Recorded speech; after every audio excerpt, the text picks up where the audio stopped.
जय गुरु जी। शुक्राना गुरु जी। गुरु जी की प्यारी प्यारी संगत जी, सारी संगत मिलकर बोलो जय गुरु जी। गुरु जी के चरणों में कोटि कोटि नमन और वंदना करते हैं। गुरु जी का लख लख शुक्राना करते हैं कि गुरु जी इस धरती पर मानव रूप में महाशिव बनकर आए और हमारा परिवार का, जगत का कल्याण कर रहे हैं। गुरु जी के हाथ में हमारे सुख और दुख दोनों हैं। हमें तो सिर्फ गुरु जी से अरदास करना है कि हमारे कर्म के अनुसार गुरु जी हमें हमेशा फल देते रहें। जय गुरु जी। संगत जी, जैसा कि हम सभी लोग चाहते हैं और उम्मीद करते हैं कि गुरु जी हमारे परिवार को हमेशा ब्लेस करें, आशीर्वाद दें, जीवन खुशहाल रहे। गुरु जी ने कल्याण के लिए कहा है अपनी संगत को। अगर ऐसा पालन करते हो, संकेत देते हैं गुरु जी, तो अवश्य तुम्हारा कल्याण होगा। संगत जी, गुरु जी कहते हैं अच्छा वक्त सिर्फ उसी का होता है जो कभी किसी का बुरा नहीं सोचते। सुख दुख तो अतिथि है, बारी बारी से आएंगे और चले भी जाएंगे। यदि वो नहीं आएंगे तो हम अनुभव कहाँ से लाएंगे। जिंदगी को खुश रहकर जियो, क्योंकि रोज शाम सिर्फ सूरज ही नहीं ढलता, आपकी अनमोल जिंदगी भी ढलती है। जय गुरु जी। नेकी पर चलो, बरकत जरूर मिलेगी। संगत जी, गुरु जी का आरती होने जा रहा है। आप बहुत ही सौभाग्यशाली हैं। गुरु जी के आरती का दर्शन करें। और संगत जी, आपके कई सवालों के जवाब इस सत्संग में सुनने को मिलेगा। आप इस सत्संग को पूरा सुने। जय गुरु जी। संगत जी, हमें हर पल गुरु जी का शुक्राना क्यों करना चाहिए। संगत जी, एक संगत जब हमारे गुरु जी महाराज चोले में थे, वो गुरु जी के पास आया करती थी। जब भी वो संगत मंदिर में प्रवेश करती तो ये शुक्राने वाला भजन चलता था। और वो संगत अपनी नौकरी, अपनी पारिवारिक परेशानी, पैसे की तंगी और दूसरी परेशानियों का सामना कर रही थी। और दरबार में बैठते ही वो संगत होठों ही होठों में कहती थी कि किस बात का शुक्राना करूं, मेरे पास क्या है।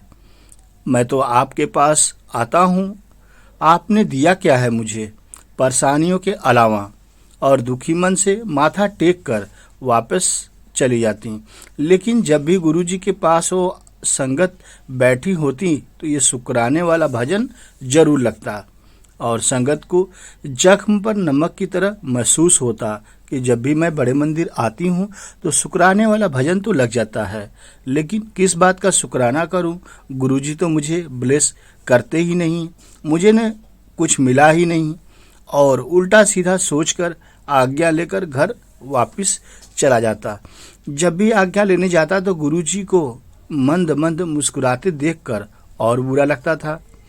खैर, कुछ टाइम बाद आना ही छोड़ दिया। लेकिन संगत जी, लगभग 2 महीने बाद जब परेशानियां हद से ज़्यादा बढ़ गईं तो गुरुजी की याद आई और मैं गुरुजी के बड़े मंदिर आई और गुरुजी के चरणों में, और उस दिन भी यही भजन सुनने को बड़े ही निराश मन से बैठा रहा। शायद गुरुजी आज बुला ले और कल्याण कर दे मेरा। संगत जी, बड़े मंदिर में भजन बजता रहा, शुक्राना वाला मैं सुनती रही। लेकिन मैं बार बार उम्मीद लगाए बैठी थी कि क्या पता गुरुजी आज कल्याण कर ही दें। संगत जी, आखिर तक बैठा रहा। जब गुरुजी ने नहीं बुलाया तो आज्ञा लेने गया तो गुरुजी कह दे, बे जा, बैठ जा। मेरे कोल ते वो जो दीवार नाल 3 बंदे बैठे हैं, पता है कौन है। उस संगत ने कहा, गुरुजी मैनू नहीं पता। गुरुजी ने कहा, वो जो पहले दीवार दे नाल टोह लगा के बैठा है वो अंधा है, ते शुक्राना भी कर रहा है। गुरुजी तुम्हारा शुक्राना कि मैं कम से कम अपने कन्ना कान नाल तवाड़ी रवाबी ते रूहानी गुरबाड़ी ते सुन रहा। हाँ, आपदा हर पल शुक्राना मेरे वाहे गुरुजी। ते जो दूसरे नंबर ते बैठा है वो बहरा है, सुन नहीं सकता, ते वो भी बार बार शुक्राना कर रहा है। हे मेरे गुरुजी, अगर कान नहीं न कोई गल नहीं, कम से कम अक्खा नाल तवाड़े सचकंडे ते भगवान का स्वरूप तो देख रहा। और तू कहता है गुरुजी कुछ करते नहीं। गुरुजी आगे बोले, तू शुक्राना किया कर, तेरा समय आने वाला है और सुन, धरती पर तेरे लिए ही आया हूँ। आगे गुरुजी कहते हैं, गुरुजी भगवान शिव के मानव अवतार हैं। गुरुजी महाराज के शब्दों में मैं ज्योति हूँ और मैं ही ओम हूँ और एक ओंकार भी हूँ। ब्रह्मा विष्णु महेश मेरे से ही उत्पन्न हुए हैं। मेरा न जन्म होता है न मैं कभी मरता हूँ। गुरुजी आगे कहते हैं, मैं अपनी मर्जी से इस धरती पर आता हूँ और अपनी मर्जी से ही जाता हूँ।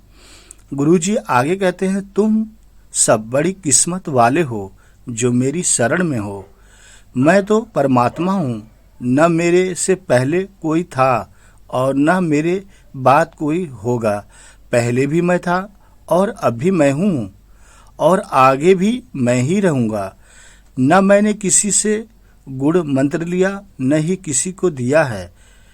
संगत जी आगे गुरुजी कहते हैं, मैं तो तुम लोगों को वहम से निकालने और जागृत करने आया हूँ।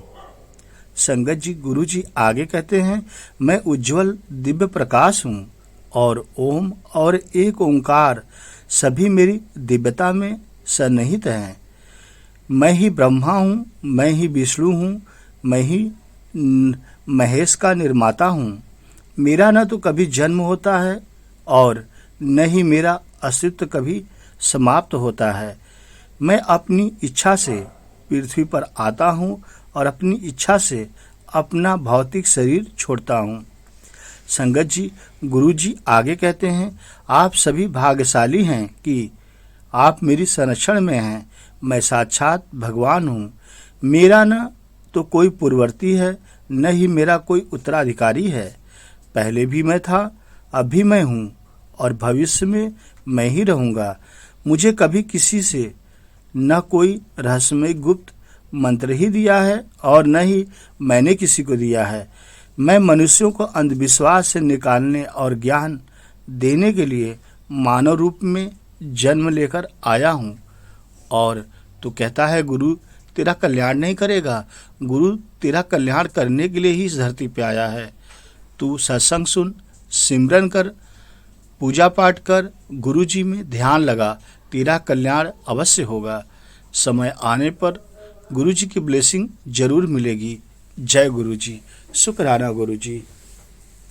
संगत जी इस सत्संग को पूरा सुनते रहें, आपका कल्याण होगा। आपको जरूर गुरुजी की ब्लेसिंग मिलेगी। जय गुरुजी। आगे सुनते हैं। मैं जुगनू प्रसाद।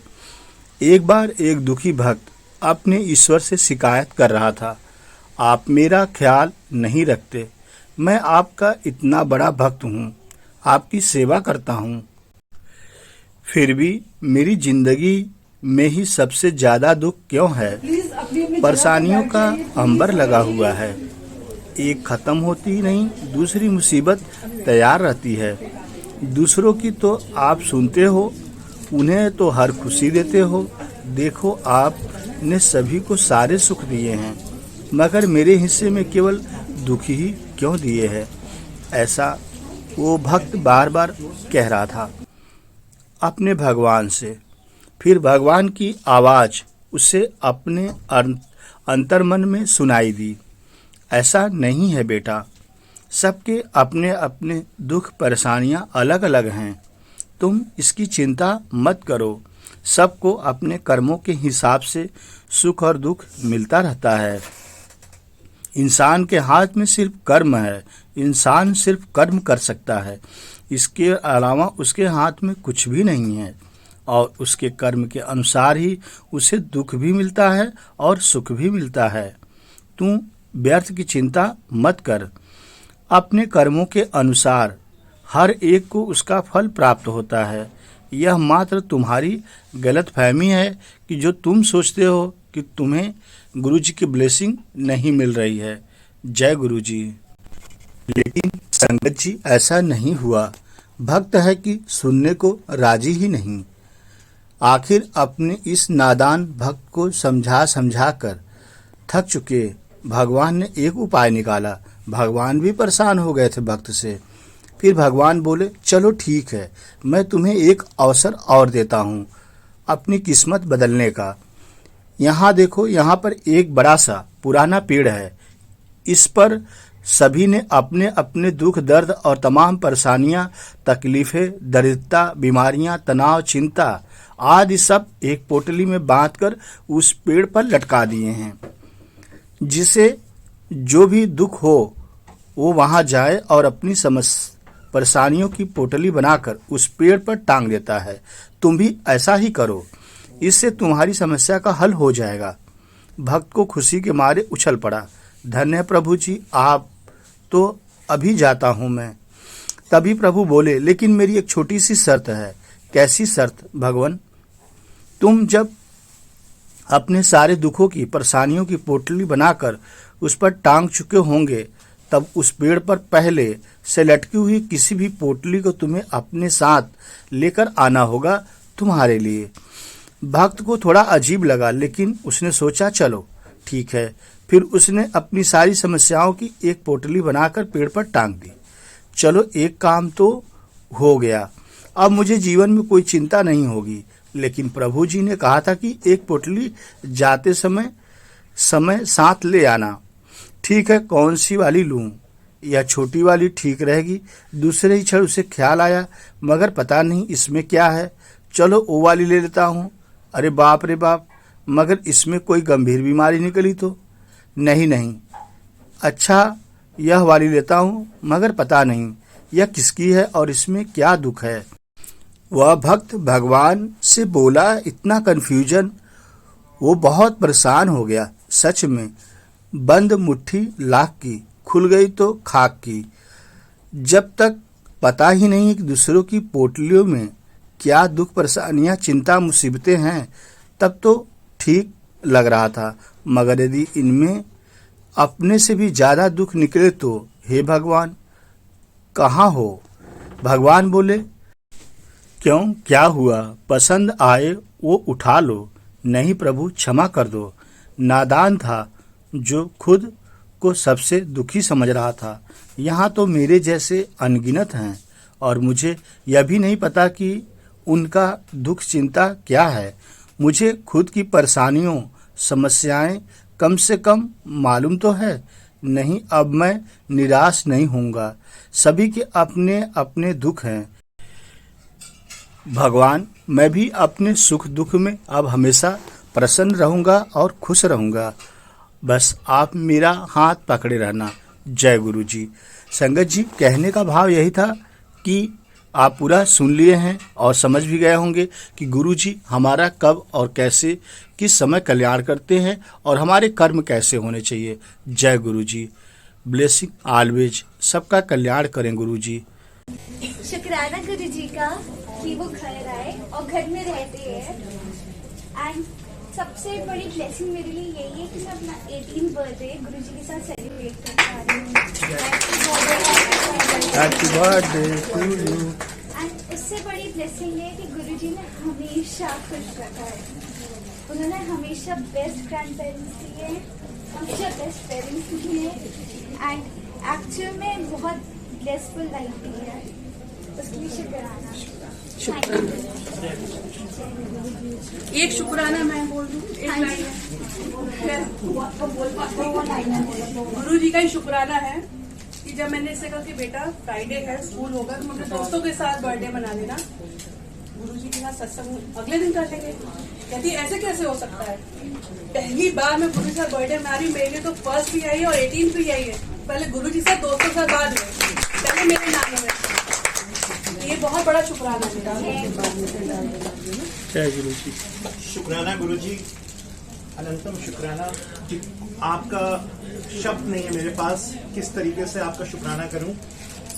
हम लोगों का, मैं आज बताऊं आपसे, ये गुरु जी के आने के बाद ही बर्थडे सेलिब्रेट हो पा रहा है, वरना 5 साल से सेलिब्रेशन कभी नहीं होता था बर्थडे। ये गुरु जी ने अपना बर्थडे सेलिब्रेट कराते हैं हर घर में, और तो उन्होंने अब हम लोगों को भी ये सौभाग्य बख्शा है कि एनिवर्सरी भी सेलिब्रेट करो, बर्थडे भी सेलिब्रेट करो। और ये जो परिवार है, मुझे लगता है कि शायद इतना बड़ा परिवार हम लोगों को आज गुरु जी ने दे दिया है।